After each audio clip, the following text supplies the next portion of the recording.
अस्सलाम वालेकुम दोस्तों बहुत ही प्यारा सा वीडियो लेकर आए हैं आप लोगों के लिए सैयद अमीनुल कादरी साहब का कि रोजाना 12 दिन तक लगातार दरूद शरीफ पढ़ने का बहुत ही बड़ा फायदा है दोस्तों, बहुत ही बड़ा फजीलत है दोस्तों। आइए देखते हैं इस वीडियो में सैयद अमीनुल कादरी साहब का कि उन्होंने बाकायदा बताया है कि 12 दिन तक लगातार रोजाना दरूद शरीफ पढ़ने का बहुत बड़ा फायदा है, बहुत बड़ी मर्तबा है दोस्तों। तो आइए देखते हैं इस पूरा वीडियो को और इसके बाद दोस्तों आप लोग से गुजारिश है दोस्तों, आप लोग हमारे चैनल पे नए हैं तो हमारे चैनल को सब्सक्राइब करिए दोस्तों। चलिए दोस्तों देर ना करते हैं, चलते हैं उस वीडियो की तरफ और उसको देखते हैं। सैयद अमीनुल कादरी साहब का बहुत ही प्यारा सा वीडियो है दोस्तों, आइए चलिए देखते हैं इस वीडियो को। आप रोजाना 1000 मरतबा आका अलैहिस्सलाम पे दुरूद शरीफ पढ़ें, रोजाना पढ़ें। ये 12 दिनों में 12,000 बार का अदद पूरा करें। आप कहेंगे अरे बाप रे बाप कितना टाइम लगेगा 1000 बार पढ़ने में? कोई टाइम नहीं लगेगा। आप सल्लल्लाहु अलैहि वसल्लम, ये सबसे मुख्तसर दुरूद शरीफ है। क्या? सल्लल्लाहु अलैहि वसल्लम, सल्लल्लाहु अलैहि वसल्लम, सल्लल्लाहु अलैहि सबसे मुख्तसर दुरूद शरीफ। 2 मिनट लगता है 100 बार पढ़ने में। 100 बार पढ़ने में कितना मिनट लगता है? 1000 बार पढ़ने में कितना? 20 मिनट। जो रसूल पूरी ज़िंदगी हमारे लिए दुआएं करते रहे, रो रो करके मगफिरत हमारे लिए मांगते रहे, क्या उस रसूल के लिए हम रोज़ाना मिलाद में भी 20 मिनट नहीं निकाल सकते? बिल्कुल निकालना है। आसान तरीका बताता हूँ, एकदम आसान बता दूँ, एकदम आसान। इशा की नमाज पढ़ के बैठ जाओ, नात भी सुनते रहो, बयान भी सुनते रहो और आपकी ज़बान भी चलती रहे और आपका तस्बीह का बटन भी चलता रहे, तो इंशाअल्लाह तबारक व ताला जितनी देर में महफिल ख़त्म होती है आप 1000 से ज़्यादा बार दुरूद शरीफ पढ़ लेंगे इंशाअल्लाह। महमूद गज़नवी के इंतकाल के बाद किसी ने बरसों बाद जब उनकी कब्र खुली तो लोगों ने देखा कि उनका कफन भी मैला नहीं हुआ था।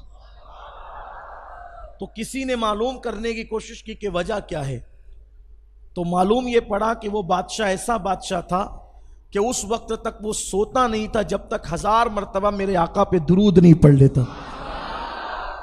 तो आपको आदत पड़ जाएगी इंशाअल्लाह इन दिनों में दुरूद शरीफ पढ़ने की। तो मिलाद शरीफ जाने के बाद भी आप 1000 मरतबा दुरूद, 500 मरतबा दुरूद शरीफ की। 20 मिनट लगता है मेरे भाई। हम एक चाय पीने जाते हैं होटल पे तो भंकस करते हुए हम घंटों गुजार देते हैं। अखबार लेकर के बैठते हैं तो पूरा 4 पेज का अखबार चाट डालते हैं। तो मैं समझता हूं कि हमें दुरूद शरीफ अगर हम पढ़ते हैं, आका अलैहिस्सलाम फरमाते हैं जो दुनिया में जितना कसरत से मुझ पे दुरूद पड़ेगा वो क़यामत के दिन उतना ज़्यादा मुझसे करीब रहेगा। तो दुरूद शरीफ की आदत बनाएं इन दिनों में। माशाअल्लाह 24 घंटे मरकज़ पर जो अपनी महफिल दुरूद जारी रहती है, तो 12 लोग, कम से कम 12 लोग हर वक्त मौजूद रहते हैं। फिर आप लोग आते रहते हो तो शामिल होते रहते हैं, उसमें भी शरीक हो। साथ ही साथ सदका कसरत से करें इन दिनों, हुजूर की तरफ से सदका करें। यतीमों का, गरीबों का, बेवाओं का ख्याल रखें। अपने घरों पर कुछ न कुछ थोड़ी बहुत अपनी हैसियत के मुताबिक लाइट वगैरह, चरागा वगैरह करें, रोशनी करें। देखिए आप सोचते होंगे कि यार ये इस पे इतना जोर क्यों देते हैं। कुछ चीज़ें रहती है बज़ाहिर छोटी, लेकिन उससे काम बड़े होते हैं, जैसे जब इन दिनों आपके घरों पे चरागा और रोशनी होगी तो मुस्लिम, गैर मुस्लिम, अपने बेगाने, बच्चे बड़े सभी, यार क्यों लाइटिंग क्यों लगी, रोशनी क्यों है? तो फिर कोई बताएगा कि नबी की मिलाद का महीना। तो मिलाद का जिक्र हुआ कि नहीं हुआ? अब नबी की मिलाद, तो फिर नबी कौन? अब कौन तो फिर लोग जुस्तजू में लगते हैं, तो कौन? तो अपना नबी तो है ही बेमिसाल।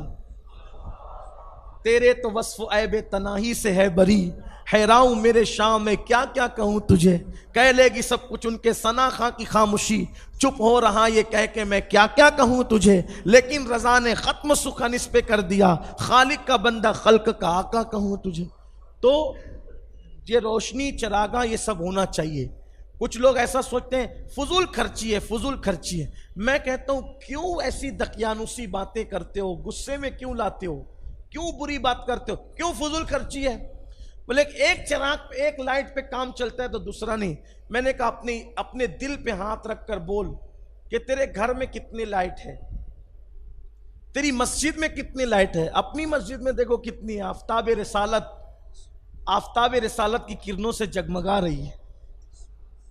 कितनी लाइट है, गिनते रह जाओ। बोलो एक पर भी काम चलेगा कि नहीं चलेगा? बोलो चलेगा ना। एक लगेगी, ऐसा होगा कि लोगों की नमाज नहीं होगी, जिक्र अस्कार नहीं होंगे, सब होगा ना। तो इतने क्यों जलाए?